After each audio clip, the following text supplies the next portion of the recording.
नमस्कार मेरे सभी मित्रों को। दर्शकों, आज का विषय है केतु अपने स्वयं के नक्षत्र में प्रवेश कर चुके हैं। दर्शकों, यह ज्योतिष शास्त्र में बहुत ही बड़ी घटना है। जब 18 वर्ष के बाद मोक्ष के कारक केतु महाराज अपने स्वयं के नक्षत्र मघा नक्षत्र में प्रवेश कर चुके हैं। और यह दर्शकों घटना 29 मार्च 2026 को हो चुकी है। लेकिन 29 मार्च से लेकर के दिसंबर 2026 तक केतु अपने स्वयं के नक्षत्र मघा नक्षत्र में ही रहेंगे। और दर्शकों, एक प्रकार से कहें तो जितने भी आप कर्क राशि के जातक हैं, आपके जीवन के एक नया अध्याय का शुरुआत इस नक्षत्र में प्रवेश करने के केतु से हो रहा है। दर्शकों, अब आपके जीवन में केतु का नक्षत्र प्रवेश करने का क्या क्या प्रयोग होगा, क्या धन बरसात होगी आपके जीवन में, या आपके जीवन में कुछ कठिन समय भी दर्शकों केतु के नक्षत्र प्रवेश करने से आने वाला है। इस वीडियो में आपको एक एक पॉइंट की बहुत सटीक जानकारी दूंगा, तो प्लीज आप सभी से निवेदन है आप हमारे चैनल को जरूर फॉलो कर लें और वीडियो को जरा भी स्किप न करें।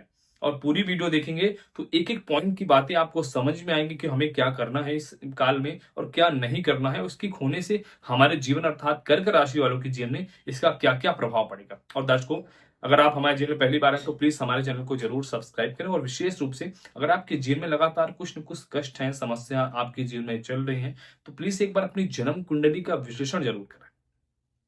और जिनके पास कंफर्म डेट ऑफ बर्थ, जन्म का टाइम आपको नहीं पता, ऐसे लोग हमें अपने दोनों हाथ की हस्तरेखा की फोटो भेज करके अपने बारे में सटीक विश्लेषण ले सकते हैं। और वीडियो के एंड में आपको एक सटीक उपाय बताऊंगा, जिसको करने से आप जितने भी कर्क राशि के जातक हैं, आपके लिए बहुत अच्छा होगा।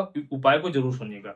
अब आपको दर्शकों करना क्या है, वीडियो को प्रारंभ करते हैं। दर्शकों, केतु जिस नक्षत्र में जा रहे हैं वह नक्षत्र है मघा नक्षत्र। मघा नक्षत्र नक्षत्रों में एक प्रकार से राजा है। और मघा का अर्थ ही होता है बड़ा और विशाल। और मघा नक्षत्र दर्शकों हमारे पितृ से संबंधित होता है। अर्थात जैसे ही केतु क्या है, मोक्ष के दाता है, अर्थात मोक्ष की तलाश में केतु हमेशा रहते हैं। दर्शकों, जैसे ही अपने नक्षत्र में प्रवेश करेंगे, कर चुके हैं, उसी क्षण से केतु बहुत ही बलशाली और शक्तिशाली हो चुके हैं। अब केतु का जो प्रभाव होता होगा गोचर में कई राशियों पर बहुत ही बड़ा विशेष होगा। और सबसे बड़ा जो एक प्रकार से कहें तो राशि में प्रदत्त योग बनाएंगे, वो कर्क राशि वालों के जीवन में इसका सबसे अच्छा योग देखा जा रहा है। अब इसका योग दर्शकों क्या क्या आपके जीवन में होगा, आप आइए समझते हैं। सबसे पहले दर्शकों हम कुंडली के माध्यम से समझते हैं। यह कर्क राशि वालों की चंद्र राशि पर आधारित जन्म गोचर कुंडली है। दर्शकों, गोचर में आपके द्वितीय स्थान पे सिंह राशि पर केतु मघा नक्षत्र में है।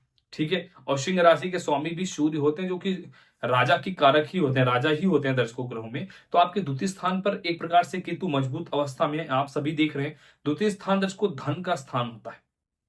और इसी धन स्थान पे केतु मजबूत अवस्था में है, शक्तिशाली अवस्था में। तो जब आप जिस स्थान पे हैं, केतु इस स्थान को मजबूत करेंगे। और जैसे इस स्थान को मजबूत करेंगे, इसका सबसे बड़ा फल किसको प्राप्त होगा, कर्क राशि वालों आपको प्राप्त होगा। कैसे प्राप्त होगा, क्योंकि दर्शकों यह द्वितीय स्थान धन का स्थान है। और जब धन के स्थान पे केतु मजबूत होंगे तो आपके जीवन में धन की जो कमी है, जो धन से संबंधित समस्याएं हैं, वह पूर्णतः समाप्त करेंगे। उस खाली चीज को पूर्ण करेंगे केतु। आपके जीवन में धन की बरसात ही समझिए होगी, धन की कमी नहीं होगी।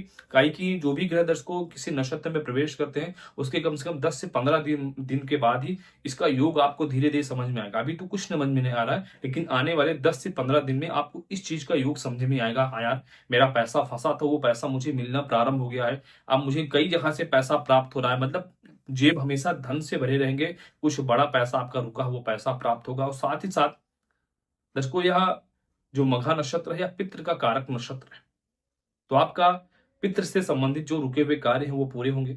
पितृ से आपके पूर्वजों का कुछ जो व्यवसाय चल रहा उसमें अगर आपको चीजें प्राप्त नहीं हुई, उसमें आपको निकाला गया, वो पितृ से रिलेटेड बिजनेस आपको प्राप्त होगा। और सबसे बड़ी बात, आपके पितृ से संबंधित पैतृक संपत्ति आपको पूर्ण रूप से प्राप्त होती, यहाँ पर केतु की वजह से दर्शकों दिखाई दे रही है। ठीक है, ये अच्छी खुशखबरी है। साथ ही साथ धन की कमी आपको नहीं रहेगी। एक चीज पे आपको विशेष सावधान रहना है। आप जितने भी कर्क राशि के जातक हैं, थोड़ा सा आपसे मन से थोड़ा चंचल स्वभाव के होते हैं। कुछ चीजें ऐसी होती हैं जो आप तुरंत बोल देते हैं। तो कुछ ऐसी चीजों को आपको थोड़ा दिल में छुपा कर रखना है, पेट में छुपा कर रखना है। ऐसी बात जो आपका भविष्य बनता हो, तो कोई भी चीजें पूर्ण न होने से पहले आपको किसी से बताना नहीं। आपको तब बताना है, लोग ऐसा आप काम करें जो कि आप पे कारनामे के बाद लोग जाने कि हाँ इस जातक ने ऐसा कार्य किया, ये बड़ा भी महान बन चुका है। तो अपनी चीजों को थोड़ा सा गुप्त रखना सीखे। और किसी के बहकावे में आकर कोई काम ना करे जो कि आपको नुकसानदायक यहाँ पर साबित हो सकता है। और सबसे बड़ी बात, कर्क राशि के जातक हैं, मन थोड़ा चंचल होता है, कभी कभी पेट से संबंधित समस्याएं, माता से संबंधित समस्याएं, और थोड़ा सा दिमाग से थोड़ा सा आप चंचल रहते, कभी कभी नींद ना आना, ऐसी समस्याएं आपके लिए होती हैं कर्क राशि। और विशेष चीज जैसे मैं आपको बता रहा हूँ, आपके कुछ लोग कहने से, आप किसी के कहने पे कोई कदम ना उठाएं, सोच समझ करके अपने मन से काम को करेंगे अच्छा रहेगा। और किसी के कहने से कहीं पर पैसा इन्वेस्ट ना करें, यह आपके लिए लाभकारी नहीं रहेगा। क्योंकि कभी कभी ऐसा होता है दर्शकों, जिसके पास कहीं से बड़ा पैसा आ जाता है ना, तो उसको उसके 1000 मित्र हो जाते हैं, और 1000 मित्र बनने के बाद कहते हैं आप यहाँ पर पैसा लगा दीजिए, आप कहीं करोड़ों रुपए कमाएंगे। मतलब आपको झूठी दिलासा दिखाते हैं, बड़े बड़े सपने दिखाते हैं। उसके बाद आपका पैसा समाप्त करने के बाद कोई मित्र आपको दिखेगा नहीं दर्शकों। तो जो भी करें, क्योंकि योग कुंडली में ग्रहों के आधार पे बहुत अच्छा बन रहा है कर्क राशि वालों के लिए, कुछ बड़ा पैसा जरूर प्राप्त होगा। तो ऐसा ना हो कि कुछ ऐसे मलेच्छ आपके साथ में आए जो कि आपका सब कुछ समाप्त है। तो इस पे आपको विशेष सावधानी खुद ही रखनी पड़ेगी। ये हमारा कर्म है कि मैं आपको पहले से इस चीजों को बताऊं, जिसपे आप सावधानी बरतें। ठीक है। अब इसके बाद दोस्तों बात करते हैं, कुंडली के जैसे द्वितीय स्थान में है तो आपकी वाणी का प्रभाव भी देखेंगे, क्योंकि वाणी का स्थान होता है नाक कान गले से रिलेटेड कुछ भी समस्या है तो उसमें आपको काफी रिलीफ मिलेगा। आंखों में अगर कुछ कर्क राशि के जातकों को कुछ समस्याएं हो रही थी अभी तक, तो उसमें आपको काफी रिलीफ मिलने के योग यहाँ पर बनते दिखाई दे रहे हैं। ठीक है। अब ये अच्छी अच्छी दर्शकों हो रही है कर्क राशि वाले के। इसके बाद जो योग दर्शकों बन रहा है, कर्क राशि के तृतीय स्थान पर केतु जहां पर विराजमान है अपने नक्षत्र में, वहां पर बहुत अच्छा फल देते दिखाई दे रहे हैं। लेकिन केतु की 3 दृष्टियां होती हैं दर्शकों, जहां पर इनकी दृष्टि पड़ती है बहुत ही शुभ फल देते हैं केतु के प्रभाव से। तो केतु के दर्शकों 3 दृष्टियां में 5वीं दृष्टि, 7वीं दृष्टि और 9वीं दृष्टि पड़ती है। जहां पर दृष्टि पड़ती है वहां पर राशि के अनुसार इनका फल दर्शकों प्राप्त होता है। तो सबसे पहले हम दर्शकों देखेंगे कि केतु की दृष्टि कहां पर पड़ रही है। दर्शकों पहली दृष्टि 5वीं, 1 2 3 4 5, केतु की 5वीं दृष्टि आपके राशि चक्र के छठे स्थान पर धनु राशि पे पड़ रही है। दर्शकों धनु राशि के स्वामी गुरु होते हैं, और धनु राशि पर और मीन राशि पर केतु बहुत अच्छा फल देते हैं। एक प्रकार से ज्योतिष शास्त्र में कहा गया है, केतु इन राशियों पे अर्थात धनु राशि पर विशेष रूप से उच्च अवस्था पे होते हैं। तो जब केतु की उच्च दृष्टि पड़ेगी धनु राशि पर, तो आपके छठे स्थान का जो फल है उससे संबंधित बहुत अच्छा रिजल्ट करेंगे। दोस्तों जो छठा स्थान होता है कुंडली का, ये जो स्थान होता है, ये स्थान ऋण और रोग और शत्रु का स्थान होता है। जो कि चीजें आपकी जिनमें इससे संबंधित काफी प्रॉब्लम हुई होंगी जब तक केतु अपने नक्षत्र में नहीं थे, आपके लगातार शत्रु बढ़ रहे थे, स्वास्थ्य में कुछ न कुछ समस्याएं कर्क राशि वालों को हो रही थी, पेट से संबंधित समस्याएं, और एक प्रकार से घुटनों से रिलेटेड कुछ समस्याएं, ये ऐसे सारी चीज सिचुएशन कुछ हो रही थी। और आपके ऊपर कर्ज भी बढ़ता चला जा रहा था, शत्रु अपने आप बढ़ रहे थे। एक प्रकार से कहें तो जिससे भी कुछ भी बात करें तो मन मुटाव हो रहा लगातार हो रहा था। लोग जो आपके अपने थे वो भी पराये होने लगे थे। मतलब आपसे लगभग सभी लोग दूरी बना रहे थे कर्क राशि वाले। लेकिन अब जैसे ही केतु की शुभ दृष्टि पड़ेगी, क्योंकि केतु शक्तिशाली मूड में है दर्शकों इस समय, जिस राशि पे है वो भी राजा है, जिस नक्षत्र में है वो भी राजा है। जब आस पास दोनों राजा हो और आप बीच में आप हो, तो आप अखंड रूप से खुद ही राजा हो, यह समझिए आप। तो जब आपकी जब शुभ दृष्टि केतु की आपके छठे स्थान पर पड़ेगी, तो सबसे अच्छा फल यहाँ पर कर्क राशि के जीवन में ये होगा, आपका स्वास्थ्य बहुत अच्छा हो जाएगा। साथ ही साथ आपके ऊपर से कर्ज समाप्त हो जाएंगे बहुत ही जल्द। कैसा भी कर्ज हो, कर्क राशि वालों जल्दी से जल्दी आपका कर्ज समाप्त होगा। दूसरी चीज, आपके जितने भी शत्रु हैं जो आपको परेशान कर रहे हैं, और समस्त शत्रु आपके पूर्णतः परास्त भी हो जाएंगे।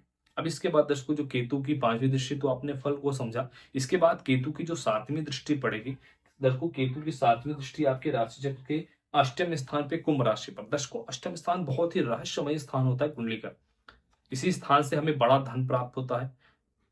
ठीक है। कुछ रिसर्च करने के योग बनते हैं, बड़ा ज्योतिषी इसी स्थान से बनता है। तो जब यहाँ पर केतु की दृष्टि यहाँ से दर्शकों पड़ेगी इस स्थान पे, तो जो आपका कर्क राशि वालों को कुछ रियल एस्टेट से संबंधित पैसा फंस गया कहीं पे, आपका शेयर मार्केट में स्टॉक मार्केट में कहीं पैसा फंसा, तो ऐसे जो पैसे आपके फंसे हुए हैं, ऐसे पैसे अब वो पुण्य रूप में अर्थात प्राप्त रूप में प्राप्त होंगे। यहीं से आपको कुछ बड़ा धन की प्राप्ति यहाँ पर बराबर होगी कर्क राशि वालों। अब जैसे दर्शकों आपके अष्टम स्थान से मैंने बताया कि सप्तम दृष्टि पड़ रही है, यहाँ पर बड़ा धन प्राप्त होगा। दो दो चीज समझिए, आपके धन स्थान पे बैठे हैं केतु महाराज, उनकी दृष्टि पंचम दृष्टि कर्ज को समाप्त कर रही है। उसके बाद सप्तम दृष्टि बड़े धन को प्राप्त कर रही है। ये बहुत ही प्रबल योग है, अर्थात धन से संबंधित आपके जीवन में कोई समस्याएं नहीं होने वाली। अब इसके बाद दर्शकों बात करते हैं जो सबसे इंपॉर्टेंट दृष्टि होती है, 9वीं दृष्टि केतु की बहुत ही शक्तिशाली मानी गई है। और केतु की 9वीं दृष्टि दर्शकों मेष राशि पर पड़ेगी, जो कि आपका कैरियर का स्थान है। इसमें सबसे बड़ा आपको लाभ होने वाला ये है, जितने भी आप कर्क राशि के जातक हैं दर्शकों, सबसे पहले आपके जीवन में अगर किसी भी प्रकार से आपके कैरियर से संबंधित समस्याएं हैं तो केतु उसको समाप्त करेंगे। अगर आपके पास जॉब नहीं है तो जल्दी से जॉब मिलेगी दर्शकों। गवर्नमेंट जॉब, प्राइवेट जॉब, दोनों जॉब आपको जिस लायक आप हैं वहां पर आपको प्राप्त होगा। अगर आपके प्रमोशन नहीं हुआ तो आप केतु यहाँ पर आपका प्रमोशन करेंगे दर्शकों, कराएंगे। आपके वेतन में वृद्धि कराएंगे और आपके मन चाहे स्थान पर ट्रांसफर भी होगा। कई लोग ये भी सोच रहे हैं कि मैं अपने इस कंपनी को छोड़ करके दूसरी कंपनी में जॉब करूं, वहां भी आपके लिए बहुत अच्छे योग बने, आप इसको जरूर कीजिएगा। और सबसे इंपॉर्टेंट बात दर्शकों, जितने भी आप कर्क राशि के जातक हैं अपना कुछ भी बिजनेस या व्यापार करते हैं उसमें बहुत ही उत्तरार्ध वृद्धि के योग बनेंगे। और इस विधि के कारण आप जितने भी कर्क राशि के जातक हैं आपका बहुत अच्छा होगा, भाग्य स्थान प्रबल होगा। कहीं पर घूमने के लिए धार्मिक यात्रा पर जाएंगे। एक प्रकार से कहें तो केतु का अपने नक्षत्र में प्रवेश करना कर्क राशि वालों को किसी वरदान से आपके लिए कम नहीं है। आपके समस्त दुखों को समाप्त यहाँ पर केतु महाराज कर रहे हैं अपने पावरफुल नक्षत्र में प्रवेश करने के लिए से। तो आप जितने भी कर्क राशि के जातक हैं दर्शकों, आपसे निवेदन है कि यह बहुत ही सही समय आपके जीवन में प्रारंभ हो रहा है। पिछले 2-3 साल से बहुत कष्ट का समय आपने देखा है, लेकिन अब बहुत अच्छा समय आ रहा है। तो आप इस समय को बेकार मत जाने दें, पूरा मेहनत करके आप अपने समस्त कार्य को करें। अब आपको उपाय क्या करना है, ध्यान से सुने। आप जितने भी कर्क राशि के जातक हैं, कर्क राशि के जो स्वामी होते हैं चंद्रमा होते हैं, चंद्रमा भगवान शिव के मस्तक पर विराजमान होते हैं। तो आप सभी भगवान शिव को हर सोमवार के दिन अर्थात शिवलिंग पर दूध अर्पित करें। दूध में थोड़ा सा काला तिल डाल करके अर्पित करें, जिससे कि आपके समस्त कष्ट समाप्त हो। साथ ही साथ 1.25 किलो चीनी किसी पंडित जी को सोमवार को दान करें। 1.25 किलो चीनी और 1.25 किलो चावल, ये आपके लिए बहुत अच्छा पुण्य कर्म करेगा। आपका चंद्रमा ग्रह मजबूत होगा तो आपकी समस्त समस्याएं पूर्णतः समाप्त होंगी। जो मानसिक रूप से बहुत चिंतित रहते हैं, मानसिक समस्या भी समाप्त होगी। आपको अच्छी नींद भी आएगी कर्क राशि लोगों। और ठीक है, आप इस वीडियो को लाइक जरूर करें, कमेंट बॉक्स में हर हर महादेव जरूर लिखें दर्शकों। और मैं भगवान भोलेनाथ से प्रार्थना करूंगा मेरे जितने भी व्यूअर्स मेरे इस वीडियो को देख रहे हैं, आप सबकी सभी मनोकामना पूरी हो, आप लोग सदा सुखी हो। सभी दर्शकों को जय माता दी, हर हर महादेव।